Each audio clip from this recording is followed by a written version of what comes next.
Okay, so we are on the Katha Upanishad, and we have to recap a bit from the previous verses that we've seen. It's the Rishi, the sage who has given this Upanishad, tells us about two have entered into the cave of the heart. What two? Two entities. We may call it the soul or the Atman. And they are differentiated as light and darkness. This light and darkness distinguishes them to make actually a distinction between the two. The Supreme Self is called light, and the reflection, the individual entity or the Atman or the soul or the individual identity is known as, differentiated as shadow. Now, in this two that have entered in the cave of the heart, one is differentiated as mentioned Supreme Soul, and the other is mentioned as the individual that claims the body and the mind, etc., as itself. Now, we know that our individuality is a constantly changing, constantly traveling. We travel from one experiences to the other. And as a result, what happens is an analogy or an illustration of a chariot is given. The chariot is the body, the horses are the senses, the mind is the bridle or the reins, and the intellect is the charioteer. And the individual soul is the rider in the chariot. What makes the rider a kind of an entity which is not involved with this, is just a rider? No, the rider identifies itself as all these, and that's the reason why it's called a rider. Obviously, the charioteer, the intellect, is subordinate to the rider. But since the charioteer, the intellect, has the bridle, has the reins in its hands, it goes wherever it likes to, according to its past karma, its knowledge, as well as here we are still going live. Well, going live, going dead.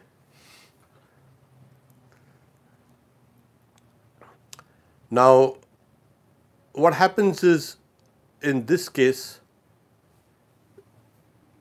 this much is understood, that this is the chariot, the body is the chariot, the senses are like the horses, the mind is the reins or the bridle, the intellect is the charioteer, and that individual entity, that soul, as if we can see, that is called the enjoyer, the experiencer, because we experience things. Right now you are experiencing things. What about the road? The sense objects are the roads. Because the horses are the senses, it goes towards the sense objects. Like we have senses and it goes towards object. We just cannot think without senses and without the objects. Most of our thoughts are conditioned by sensory stimulation or sensory input that comes in. And that becomes a memory. And memories are laid down over and over and over and over again. Most of what we actually are is nothing but memories. Memories of objects, memories of experiences. We have genetic memory, we have memory of the karma, karmic memory. We have elemental memory, that is how molecules form and atoms disperse and all this. There's a kind of a pattern there. So we are a kind of an integrated being of memory. And that is why this individual entity there called the soul is an experiencer, bhokta, bhokta. So the word uses bhokta, experiencer, experience of good as well as bad.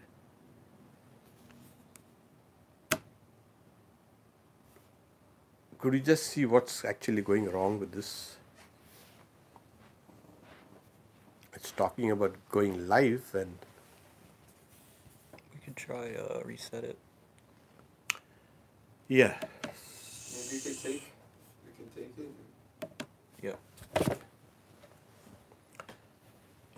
So what happens is we have a tremendous sense of freedom in case our bodies, our senses, and the mind and the intellect is disciplined. And that's the whole point in spiritual life. It's nothing but a discipline, a constant discipline. So the next verse will speak about this. Katha Upanishad, the 5th verse, the 3rd section, and the 1st chapter. But the organs of that intellect, which being ever associated with an uncontrolled mind, becomes devoid of discernment, are unruly like the vicious horses of the charioteer. But of that intellect which, being ever associated with a restrained mind, is endowed with discrimination or discernment, the organs are controllable like the good horses of a charioteer. Here, it is quite clear. What's happened is,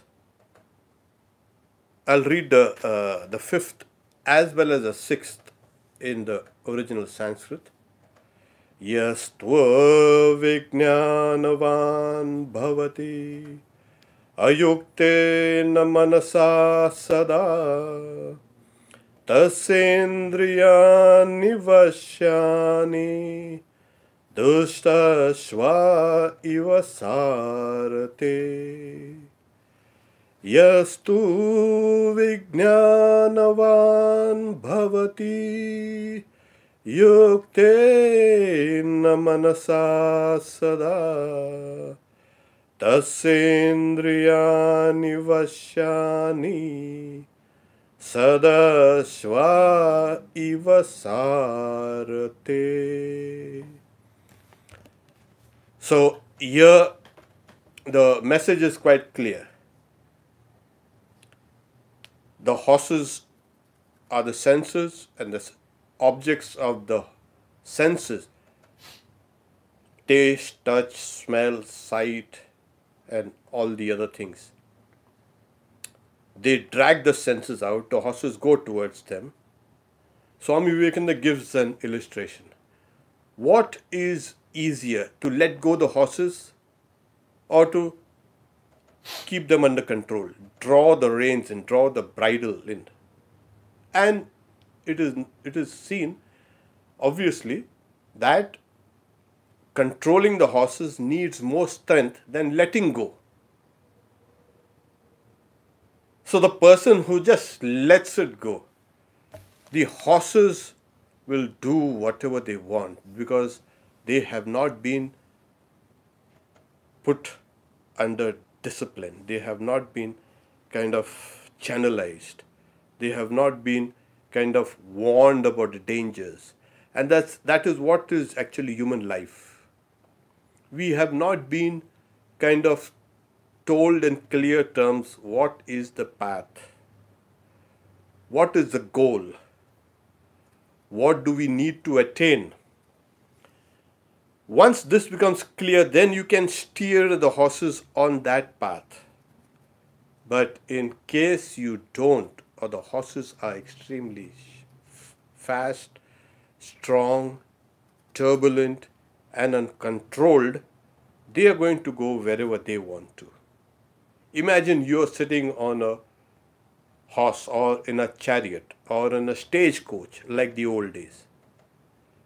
If the horses run off the path, goes towards the brush, the brambles and the bushes, you get cut and you won't go anywhere. You get stuck. So this first verse, that is the 5th verse, says, but the organs of that intellect. Why is that intellect? What is the function of that intellect displayed in our day-to-day life? Intellect, we know, is intelligence. But when intelligence is utilized in doing some form of activity, it is called attention, it is called will, it's called, or as you say, determination. And this is where observation, the intellect is very kind of tightly linked with almost all the functions of our bodies and minds. It is the intellect which is the chief fear in this collection of the body and the mind. The prana keeps the body alive. That's known. But the intellect is the master, the chief here. Now the intellect, as we have seen in the previous section, there are two choices that come to us, prayas and shreyas. What is the good as well as the perfection. Short-term goal and long-term goals. We've got to have a kind of a long-term goal. We don't need to have immediate gratification. The moment you have immediate gratification on yourself, for yourself, then what happens is we always kind of get sidetracked. The moment you can distinguish between what is immediate and what is long-term benefits, or what will really help me reach the goal, you are going towards perfection, and perfection is that choice. So there is something called also the pravritti and nivritti, the circling forward and the circling inwards. So we must be able to use that path of perfection, choose perfection, and proceed towards it. Once the intellect has determined that this is what it wants to attain, then you go for it. And then you can lead your horses, and the horses will draw the chariot and the rider in the chariot towards that part. Yeah. Is it okay now? What happened? I just had to reset it. Hmm. Give a little announcement for them. Yeah, kind of. There was something on the blink here. I think now we can proceed.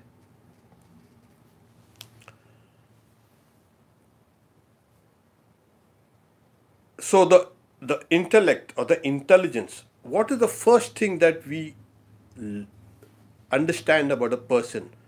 If a person interacts with us, the first judgment that comes into our mind is the display of intelligence. And when this intelligence is displayed out in the external world, like Swami Vivekananda says, it's a display of the will, display of the intellect. Horses, ships, cities, everything, all technology is a display of the intelligence. Intellect is displayed through these achievements. Everything in the world has been modified, yes, by the intellect. We take raw materials from nature, we modify them. This house, this car, this table, this furniture, this aeroplane, these Mars rovers, these spaceships, everything is, as it were, being modified by a person. And what is that element which helps us modify things, change things, make things better, or maybe make things worse? It is that intellect. It can separate things. It is the basis of science. It's the basis of observation. It is everything. Whatever you think about, you do, is guided by that intellect. So that intellect has been depicted here as the charioteer. Now this is important. Once you depict the intellect as a charioteer, because that is what runs this show. What show? It runs your life. It runs your body. Really? Yes, it runs your body. It runs everything within your body. That's the reason why it's called the chief here, the master, who takes care of things. And now, see, we have seen wild horses need to be put under a bridle and a saddle. Otherwise, that wild horse will kind of run away with you. Slowly, it has to be kind of controlled, reined. And then you can mount that horse, climb on its back. Other the horse will just throw you off. Similarly, we need to have disciplined horses, a disciplined body, and a disciplined mind.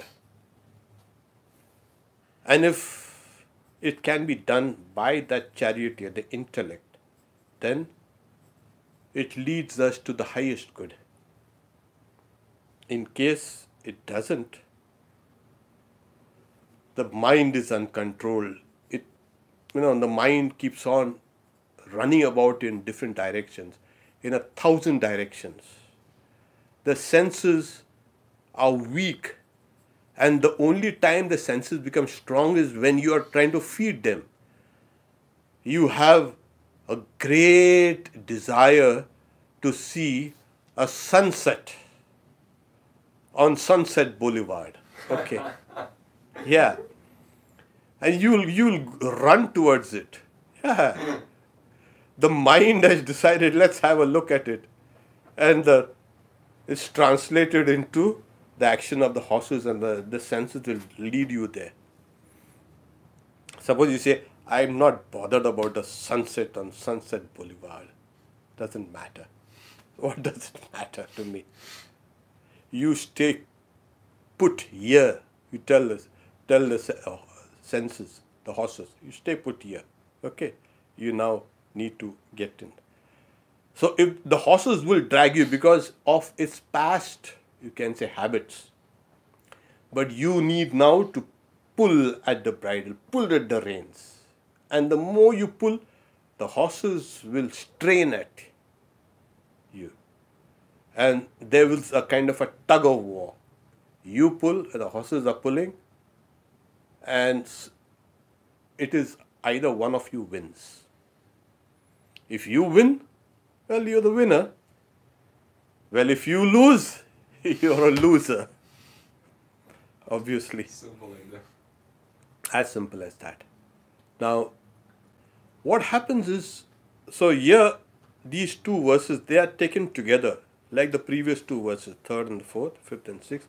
But the organs of that intellect, which, being ever associated with an uncontrolled mind, yeah, you can see.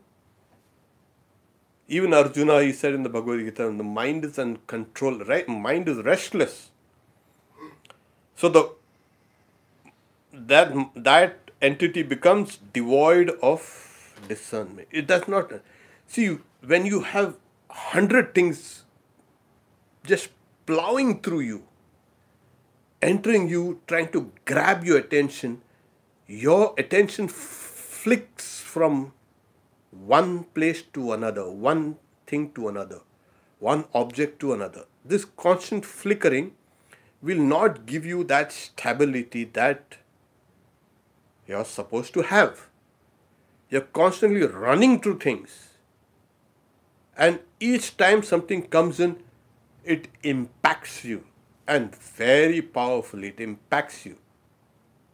And the moment it impacts you, you're kind of thrown off balance. So this kind of intellect, which is subject to the vagaries of the senses and the mind, is unfit for higher goals. So in contradiction, that's the opposite. We say, but of that intellect, which being ever associated with a restrained mind, is endowed with discernment, the organs are controlled like the good horses of the chariot here. Yeah. This person now exerts himself or herself. You know, there is something called, people say, oh, you see, it's all my karma. It's all leading me without me willing to go. But I'm dragged down by this. It's my karma, it's my faith, it's my destiny.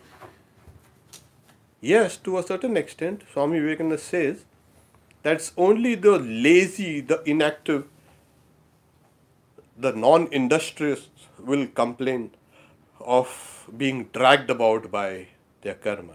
Oh, this is samsara. I can't help it. But along with that, we have another power which is called the purushakara, the self-effort, the effort. So it's not that we are left to kind of be drowned in this samsara, on this, you are unwilling, but you have to get dragged down to it. It's not that. We have that self-effort. If this self-effort wasn't there in human beings, we would have been just like automatons. We would have had no freedom. The concept and the idea and the feeling of freedom wouldn't have arisen at all. The feeling that I am in charge of my destiny, my faith, my character, my work, my everything, will not even rise. So there is a complement to that karma aspect, and that is, we have something called the self-effort, the self-determination. You determine what you want. I want to stick to the path of truth. Well, you stick to it. Be determined. The moment you let go, then the whole world will kind of delude you. Your horses are going astray. Definitely. Because not for a moment, it's not momentarily. Momentarily, you are dragged down, but every moment succeeds another moment. So one moment of delusion succeeds another moment of delusion. And over, it forms a loop and you keep on running down the wrong path. You hold one moment, determined, remove off all kind of the fog that kind of envelops your self-effort, your self-determination, your character. Drive it away and see the place where you want to go, where you're supposed to reach. And now you start. You do it for one moment. That moment will merge into the second moment. The second moment will merge into the third moment and fourth. And you have now set in a chain. It's a chain reaction. So as you keep on the chain, that self-effort grows stronger and stronger and stronger. It is found when you do something good, and you do the second thing good, and the third thing good, the power of goodness, the power of doing good within you increases. The moment you do something bad, you keep on growing worse and worse and worse. So one is a low energy state. Doing evil comes naturally, spontaneously. People become evil spontaneously. It's a very low energy state. And it keeps you going downhill. And the high energy state is doing good, restrained, using your intellect, your mind and the senses for your own self-determination. And you try to, that is a higher level of energy. So you can see people, their surroundings, their behavior, their everything on these two things. If a person is walking, you can see whether the person is either disciplined or non-disciplined, whether that person is good or bad. Yes, just on the way the person walks, the way the person talks, there's something called the body language, which also tells you what is the character of the person, what are the person's thoughts. So, if it's a kind of a low energy state of doing evil or doing bad, nature takes over you. Circumstances take over you. People take over you. Everything takes over you. And you are dragged and dragged and dragged. And there you go downhill. But the moment you start asserting yourself, then there you are now actually manifesting your Purushakara. That what is called self-effort. It's a high energy state and you can see the person.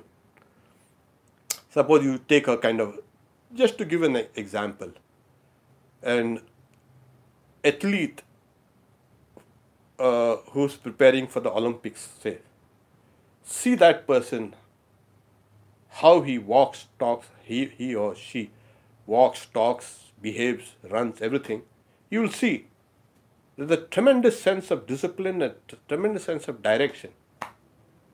Another person, what's the use of all this? Well, no point in all this. I'll just go around, running around the block. You see that? Dissolute. While the other person is resolute. So we need to get resolution. We need to resolve rightly. And then the energy is kind of looped back in, forced back in. you display energy, the energy comes back to you, you get better and better and better and better. This is human life. This is human character, this is human destiny. And that's the reason why Swami Vivekananda says, you are the creator of your own destiny. All the strength and all the succor that you want is within yourself. Therefore, make your own future. It's a tremendous statement. It is this: either let go or draw the horses back in, keep them restrained. And since they are horses and you have a chariot and you have a reins, the bridle, you are on a journey which you have decided is perfection. I want to attain perfection, and that is what I am going to attain. Not this stupid life, this life in darkness. So to get back to the rider in the chariot is that entity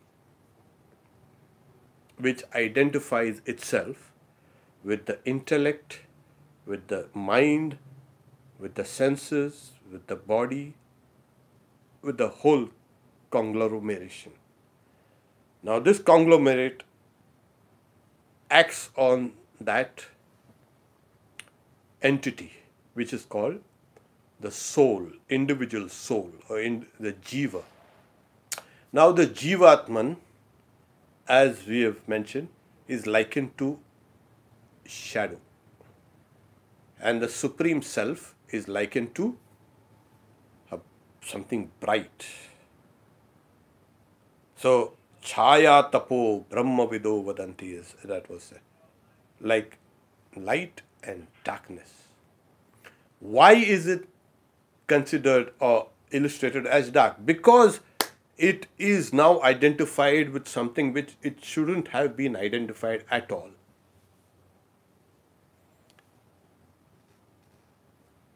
So this is the jiva, this is the entity that is called samsari, one who goes and travels down samsara. And you know what samsara? Pain, misery, heartache, headache, leg ache, all the aches you can ever think of. It is moving around in circles, committing those same old mistakes over and over again. We have not been able to extricate ourselves from that.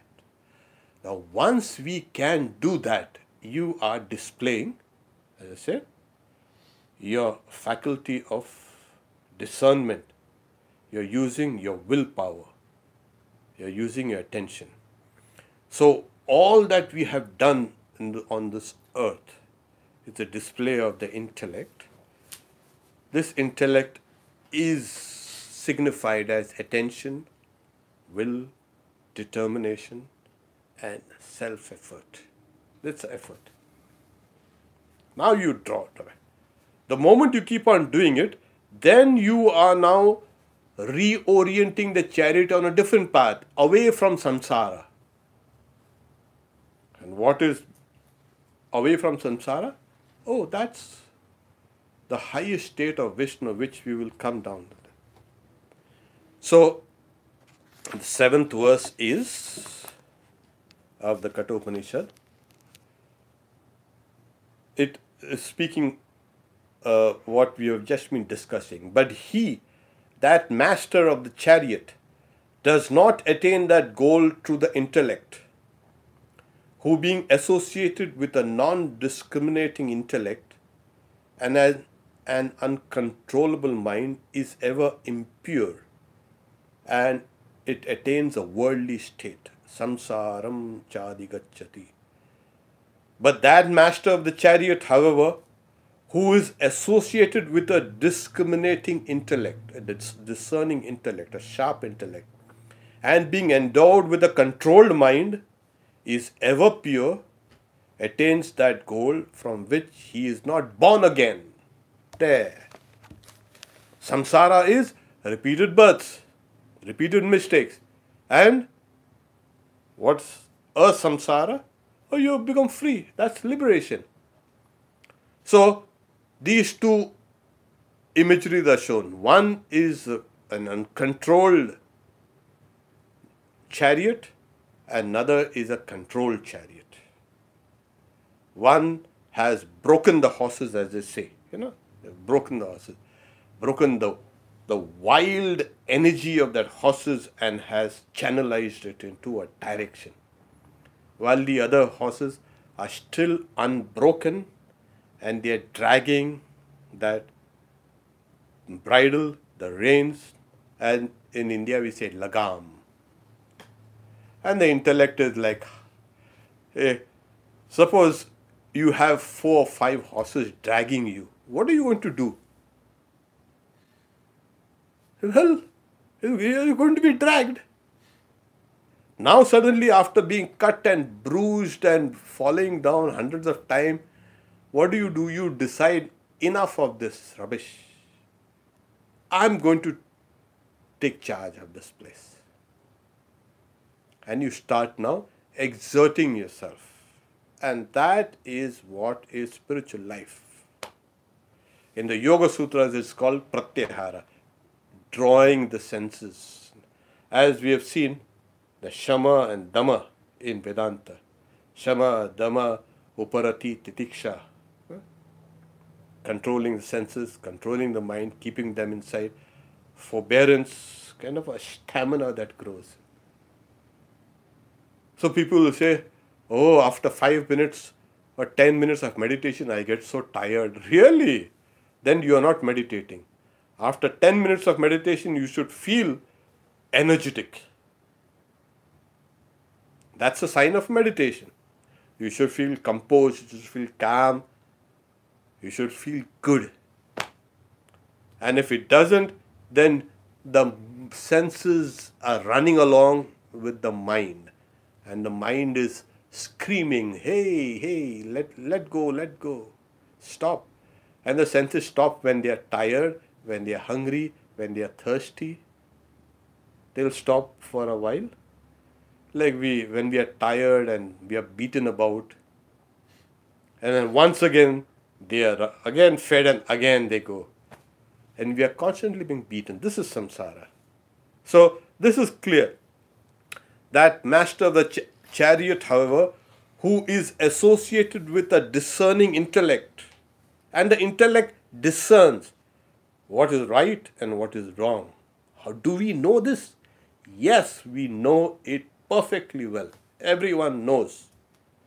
Everyone, however stupid, apparently, knows the difference between good and bad.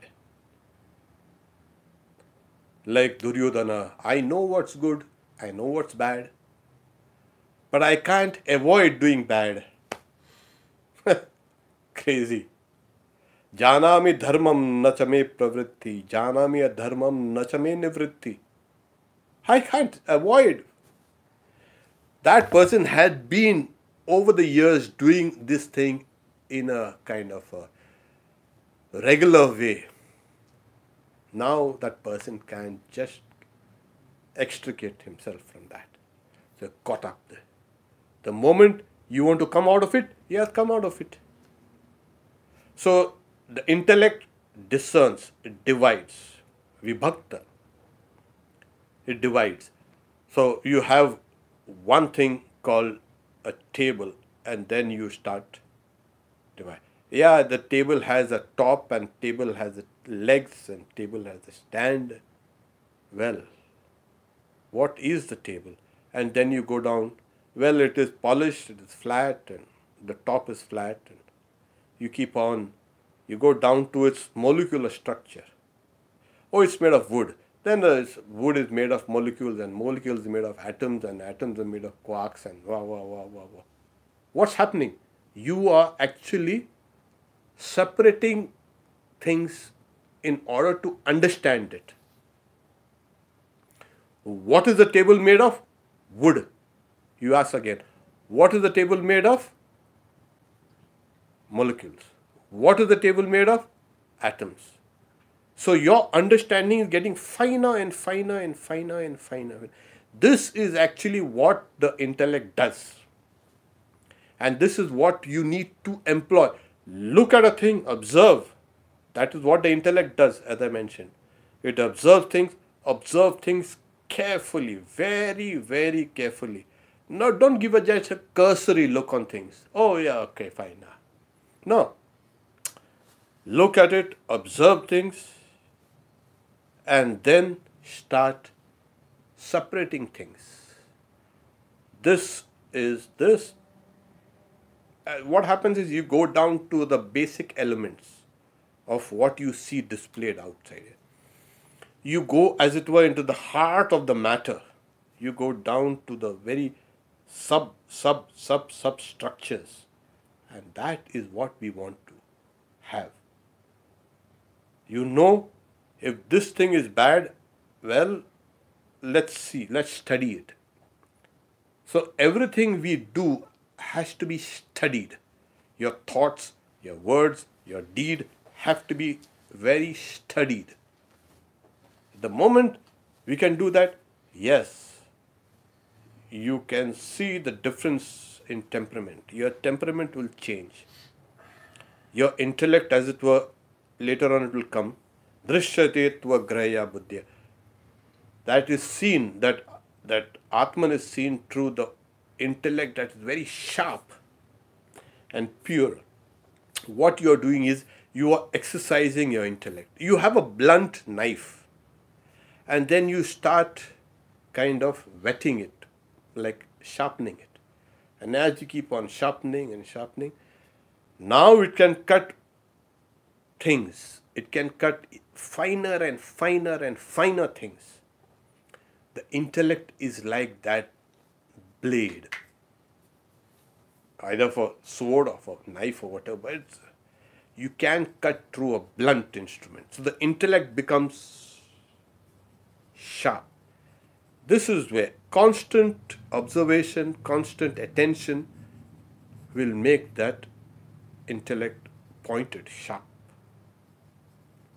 And once you can have this thing, there is nothing in this world. You become unstoppable.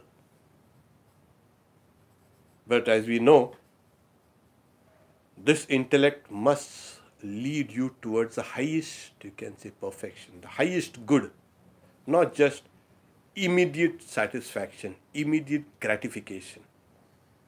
You must have a goal, you must be able to go towards it, and it's going to be done through the intellect.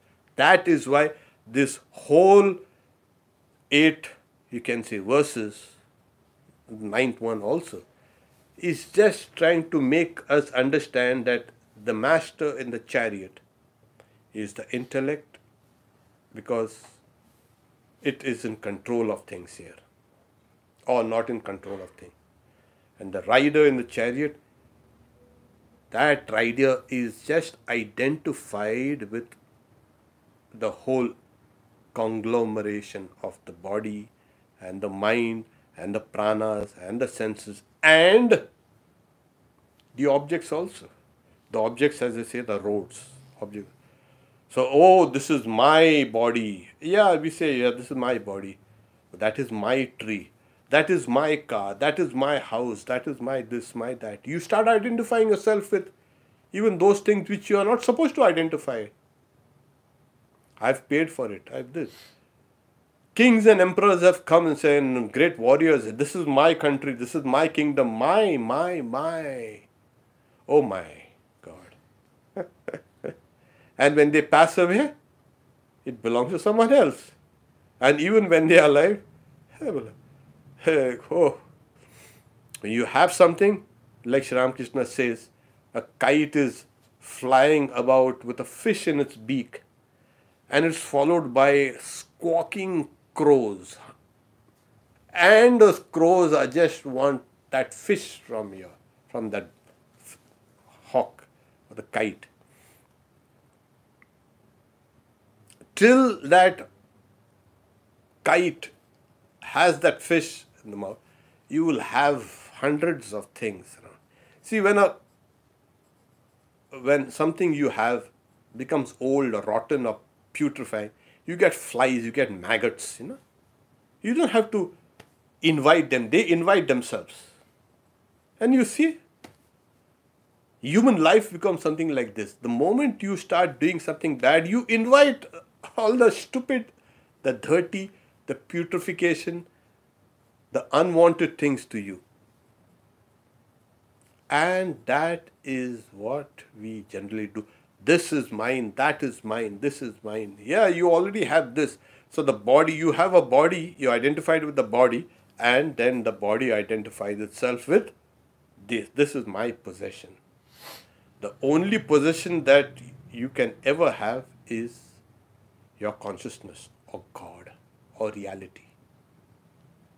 So we have shifted our focus, our attention from that to something else, which is impermanent, which is mortal, which is constantly transforming. We have attained samsara. So get out of the samsara. So from that which the person is not born again. This is what happens. That person does not. We can stop here. We'll read this 9th one and we'll take this up next time. There is a question? Yeah, what's the question?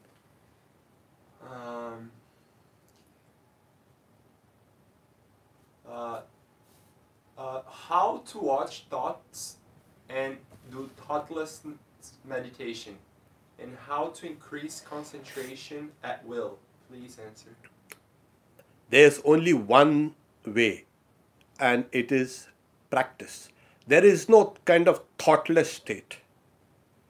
The moment you are there, you will have something in the mind always. You can rise to the thoughtless state when you have transcended the mind. The mind works on the principle of subject and object. A thought, you may not be aware of it on the screen of the mind, but it's there down lurking. As long as you have a mind, you will have thoughts.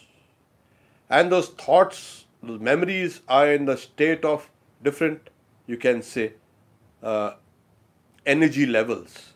Prashupta tanu vichinna udharanam.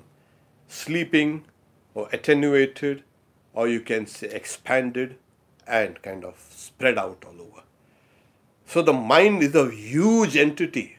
Don't take it for granted that, okay, it's a small thing within my brain.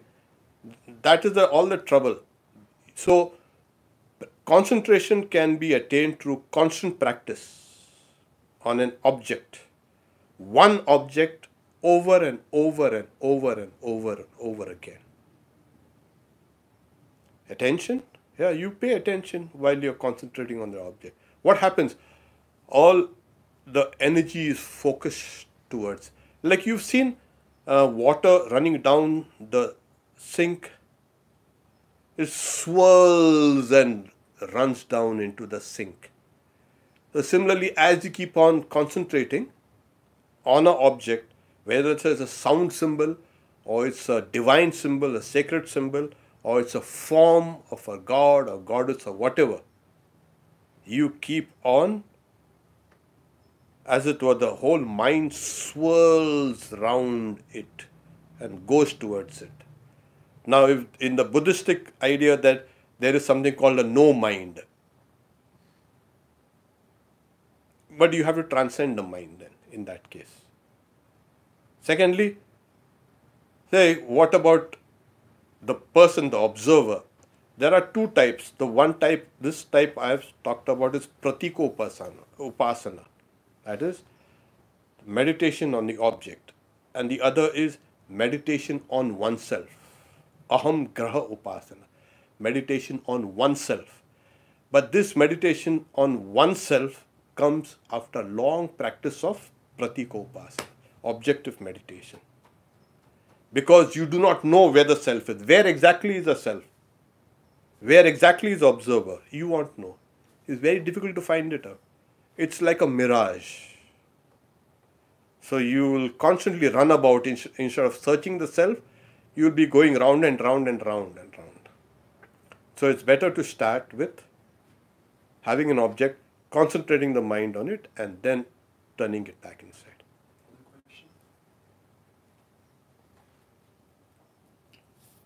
Does cannabis have a role in practicing spirituality? No. Vedanta, please No. answer. No. No. The mind has to be perfectly lucid and clear.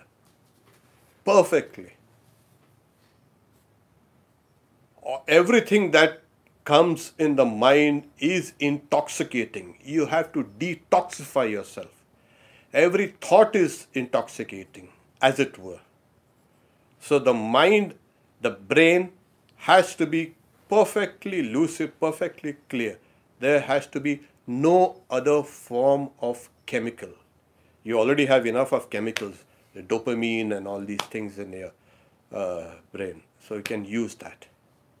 You want another question? That's it. If you have a simple one, What is the first step to the path to spirituality?